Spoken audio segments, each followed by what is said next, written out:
Vous écoutez Europe 1, il est 9h30, le journal des médias avec Thomas Joubert. Bonjour Thomas. Bonjour, à la une ce matin, France 2 va lancer un concours de chant avec des familles, une émission avec d'incroyables talents cet été sur TF1 et Véronique Jeunesse revient sur l'arrêt de Julie Lescaut.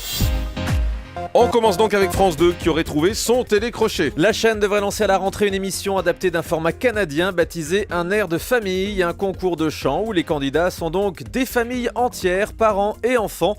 Selon la volonté de France 2, ce format ne devrait pas trop insister sur le côté télé-réalité, mais davantage sur la bonne humeur. Les candidats seront tout de même soumis au vote des téléspectateurs. Et pour les juger, l'émission n'aura pas un jury comme dans Nouvelle Star, non pas non plus des coachs comme dans The Voice, mais des parrains. La chaîne recherche activement les stars qui pourraient donc rejoindre cette émission qu'on devrait voir à la rentrée.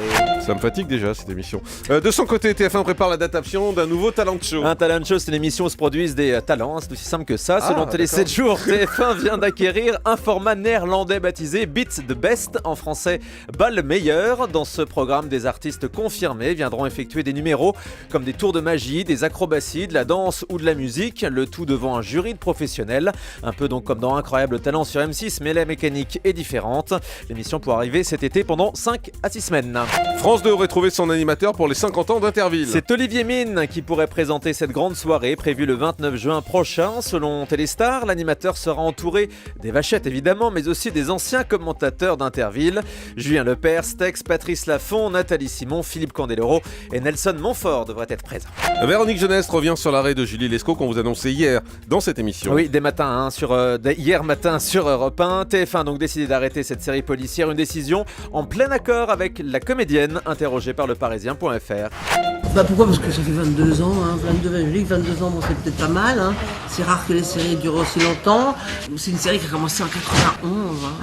Et qu'à un moment, c'est évident que ça s'érode un peu, que c'est plus tout nouveau, qu'on a nous peut-être aussi plus de mal à écrire des histoires, que moi j'ai plus 20 ans pour ce personnage, et qu'il y a un moment il faut savoir se dire qu'il est bon, il faut arrêter. Je me dis qu'il faut bouger quand même, j'ai fait beaucoup d'autres choses, mais c'est vrai qu'à un moment je crois qu'il faut aller ailleurs avant de se faire jeter justement, il faut prendre des bonnes décisions au bon moment, et je crois que c'est le moment, vraiment. Voilà, et tout à l'heure on débattra de cet arrêt des séries françaises, elles sont nombreuses à s'arrêter depuis quelques mois, que faut-il en penser ? Est-ce la fin d'une époque, la fin d'une génération ? On en débattra.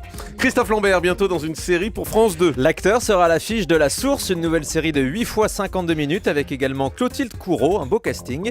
La série a été annoncée au MIP TV, le marché des programmes télé qui se tient en ce moment à Cannes. De son côté, Canal+ a annoncé là-bas l'achat de 2 nouvelles séries américaines, Vikings et Banshee, qui suit le quotidien d'une petite ville amish aux États-Unis. On sait qui présentera les cérémonies d'ouverture et de clôture du Festival de Cannes. C'est l'actrice Audrey Tautou qui sera maîtresse de cérémonie. Un fabuleux destin pour l'actrice d'Amélie Poulain qui ouvrira donc le festival en direct sur Canal+ le 15 mai prochain.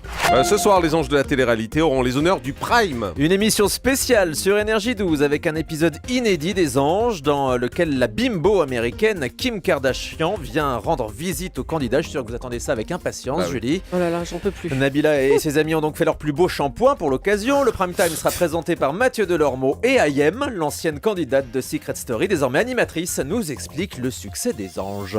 C'est vrai qu'on a quand même été très porté par le buzz de Nabila, il faut pas s'en cacher, ça nous a quand même beaucoup porté. Mais il n'y a pas que ça, c'est vrai qu'on a beau critiquer tous ces programmes-là, on a beau dire que c'est peut-être pas représentatif de la jeunesse ou que c'est peut-être pas une bonne chose, mais moi je pense que si. Et je pense que les jeunes se retrouvent dans ce genre de programmes qui ne sont pas si vulgaires que ce qu'on en dit.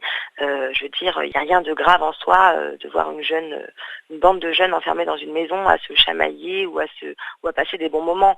Donc à un moment donné, je veux dire, il faut arrêter de dramatiser sans arrêt la télé-réalité. Le producteur et un journaliste de l'émission de France 2, Les Infiltrés, mis en examen. Oui, Hervé Chabalier, le fondateur de l'agence CAPA, et un de ses journalistes sont poursuivis suite à un reportage réalisé en caméra cachée. Un sujet sur un groupuscule d'extrême droite dans lequel on entendait des chants et des discours racistes au sein donc de ce groupuscule. L'un des protagonistes a décidé de porter plainte pour atteinte à l'intimité de la vie privée. Les journalistes de Libération mettent de nouveau en cause leur directeur, Nicolas Demorand. La une d'hier matin sur des rumeurs d'un prétendu compte en Suisse de Laurent Fabius a provoqué un vrai malaise. À Libé, la société civile des personnels a dénoncé une faute déontologique grave, une faute qui engage la responsabilité de Nicolas Demorand, selon le communiqué. On termine avec le chiffre du jour. 80 ans, c'est l'anniversaire de Jean-Paul Belmondo aujourd'hui, on vous en parle depuis ce matin sur Europe 1 et pour l'occasion, notre ami Michel Drucker proposera un Vivement Dimanche spécial pendant 3 heures dimanche après-midi sur France 2. 25 stars viendront fêter l'anniversaire de Bébel, toute sa famille sera également présente, notamment sa fille de 10 ans Stella, et cerise sur le gâteau d'anniversaire, Michel Drucker a également recueilli le témoignage de Nicolas Sarkozy qui fera sa première apparition à la télévision depuis la présidentielle. Merci beaucoup Thomas Joubert.